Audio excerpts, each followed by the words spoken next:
Buku Madilog yang ditulis oleh Tan Malaka pada tahun 1943 ini ditulis sebagai bentuk kritik terhadap bangsa Indonesia yang masih didominasi dengan cara berpikir mistik, tahayul, dan feodal. Tan Malaka menawarkan cara berpikir ilmiah sebagai bentuk pembebasan dari bangsa Indonesia terbebas dari penjajahan. Tapi pertanyaannya, apakah cara berpikir itu salah? Jangan-jangan nenek moyang kita, bangsa Indonesia justru bisa survive karena mengembangkan cara berpikir mistik. Hal ini barangkali sama dengan apa yang disampaikan oleh Yuval Noah Harari melalui buku Sapien, di mana Sapien menjadi survive karena mengembangkan narasi dalam bentuk storytelling, bahkan gosip. Hal yang sama kita bisa ajukan bahwa apakah sepenuhnya kita percaya pada fakta dan melupakan fiksi. Karena fakta yang biasanya ditulis dalam bentuk buku sejarah itu didominasi oleh penguasa sehingga dia bisa milih fakta mana yang diungkap dan fakta mana yang disembunyikan. Hal yang sama, peradaban di dunia justru dibentuk oleh fiksi.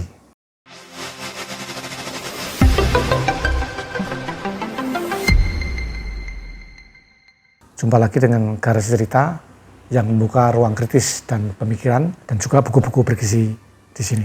Kali ini pembahasan Madilog akan dibagi menjadi 5 bab. Bab pertama merupakan kritik terhadap cara berpikir logika mistik. Bab kedua merupakan pembahasan tentang materialisme. Bab ketiga tentang dialektika. Bab 4 tentang logika. Dan bab yang kelima membahas tentang relevansi di Indonesia. Baiklah, kita masuk pada bab yang pertama tentang kritik terhadap logika mistik. Pada bab ini Tan Malaka lebih banyak mengupas tentang bagaimana masyarakat Indonesia pada waktu itu terlalu banyak didominasi dengan cara berpikir klinik, mistik, dan feodal. Jadi mencampur adukkan antara sebab akibat rasional dan kepercayaan gaib. Kemudian menerima otoritas yang biasanya dikuasai oleh tokoh-tokoh, kemudian leluhur dan kekuasaan tanpa verifikasi. Kalau dalam bahasa agama namanya samina watona. Kemudian lebih mengutamakan rasa, simbol, dan wangsit daripada pembuktian.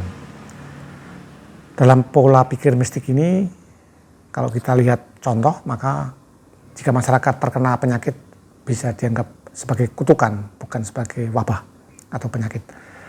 Kemudian kekuasaan dianggap turunan wahyu, bukan proses demokrasi. Jika itu menyangkut nasib seseorang, maka nasib dipahami sebagai takdir mutlak, tanpa analisis sosial.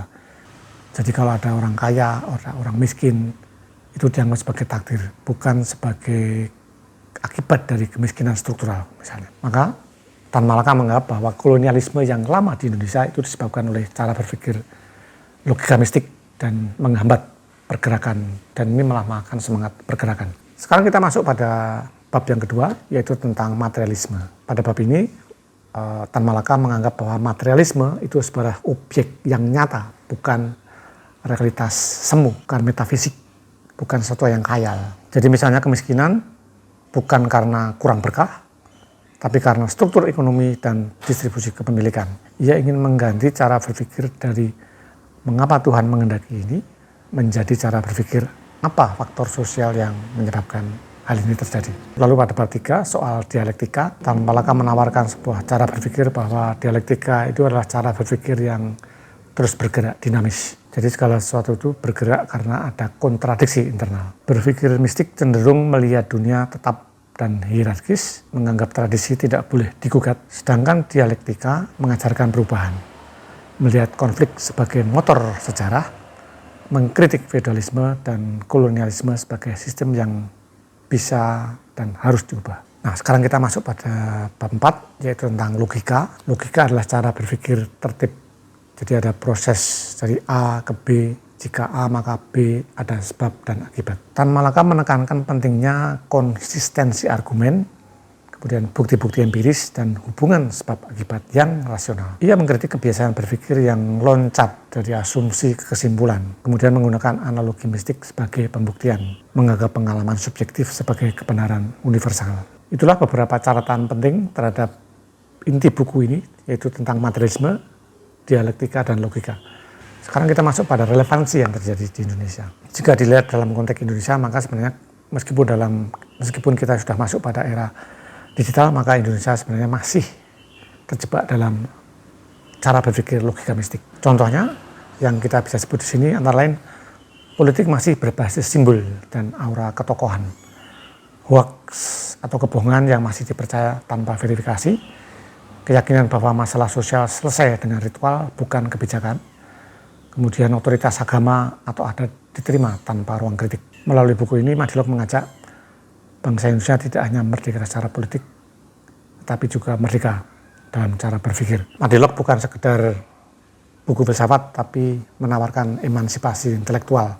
Jadi mengajak bangsa Indonesia untuk bergerak dari logika mistik kepada alam logika yang materialistik, ada dialektika dan logika. Jadi Tan Malaka menawarkan pada cara berpikir kritis, tidak duduk pada mistifikasi kekuasaan dan mampu membaca realitas secara ilmiah. Jadi kesimpulannya dari perspektif logika mistik, bangsa Indonesia masih terjebak di ranah ini. Maka Madilog menawarkan sebuah upaya radikal untuk mengubah semua itu dengan cara membongkar pola pikir fatalistik, mengganti dengan rasionalitas ilmiah, dan menjadikan logika sebagai alat perjuangan sosial. Maka bagi Tan Malaka, kemerdekaan bukannya lepas dari kolonialisme, tapi merdeka secara berpikir. Sampai jumpa dengan garis cerita dengan buku-buku berisi berikutnya.